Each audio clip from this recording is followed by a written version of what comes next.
I'm Renee Wilson. I'm the president of the PR Council, and we're coming to you live from Cannes 2018. I'm very lucky that I'm sitting here with Barbie Siegel, who is the CEO of Zeno Group. Barbie, how are you? Good, Renee. Thanks for having me. Great. So, Barbie, what do you think of Cannes this year in terms of, was there anything surprising? Was there anything that surprised you about this year compared to last year? Because I know you've been coming now for a while. So, thank you. This is my fourth time here at Cannes, and it really is always a privilege to be in this incredible setting. Yeah, I know. With all these amazing people inside our industry, outside our industry. I can't say that I guess maybe one thing I wouldn't say surprised me, but have really been enjoying a lot of the discussions on diversity. It's a lot of them. A lot of really good presentations. I've been in the Girls Lounge quite a bit. Last night they had Katie Couric and Queen Latifah and the CMO of HP and Visa, Nice. all these Yeah. incredible people. And to see the industry writ large tackling an issue and really making change, and also educating all of us on the importance of a diverse and inclusive workforce and what that means for business, Yeah. I think has been not a surprise, but a very nice compliment Sure. to talking about the work and creativity. Totally agree. And speaking of the work, has there been any work that you've seen that, like, particularly you thought was good or inspiring? Like, what? Because there's a lot. So I've been to a couple of the awards shows. Yeah. I think storytelling is woven into all the categories, whether it's PR or not, which I think for us as an industry just shows the power of what we do. Tonight, of course, is the PR shortlist, so we'll see it up Yay. on the big screen. But you know, some work that stands out: JetBlue, office supplies, great. There's been a lot of purpose work, certainly around Right. Parkland and suicide. 84, the London work with the statues. I just have to look at No, my that's notes. good. It's good. The McDonald's flip for International Women's Day. I mean, I have the same takeaway every year. It is the most simple ideas. That's so right. Born from a human truth. And last night, leaving the Girls Lounge, I was in an elevator, a very small elevator in the hotel. There must have been like 8 people. It should only have been 5. And I met a man from one of the groups involved with diversity, and I said, give me your elevator pitch. But that's really true. Like all the campaigns that are shortlisted, it's one sentence. And That's I right. think That's we're right. all in brainstorms when it's like, let's do this and let's do that. I know. And know. that's not, A, that's not what wins, and B, that's really not the best work. Right, and that's not what clients are buying. Like, you Right. need to be able to pitch in that one sentence. Right. But for people that aren't here, they can go online on the website and look at the videos of the work I so they can totally understand. encourage people Yeah. to do that. I actually woke up this morning and started going through it. Even if you do 3 or 4 a That's day, right. I think it really sparks how we should be thinking.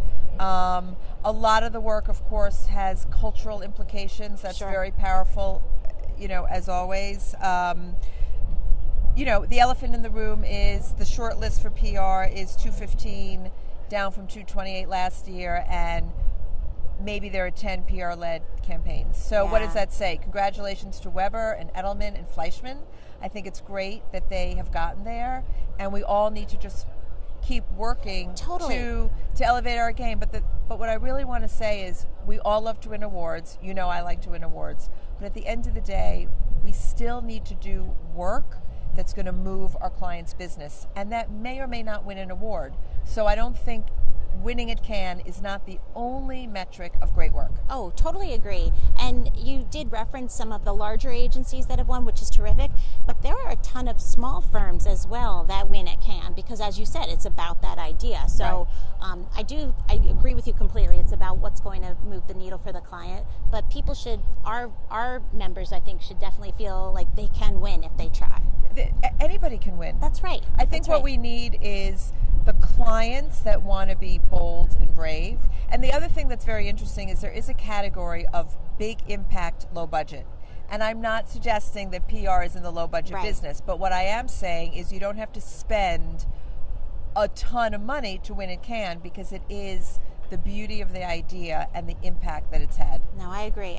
So at Cannes as well, there's great speakers, there's great content being shared. Was there anyone that was particularly inspiring that you had a chance to see? Well, I attended a big talk in the Palais with the CMO of HP, and he was joined by the editor-in-chief of British Vogue. Oh, fantastic. He was joined by the Chief Diversity Officer for Omnicom. And, it's sort of interesting. When you're at Cannes, it doesn't matter if you're competitors or not. Right.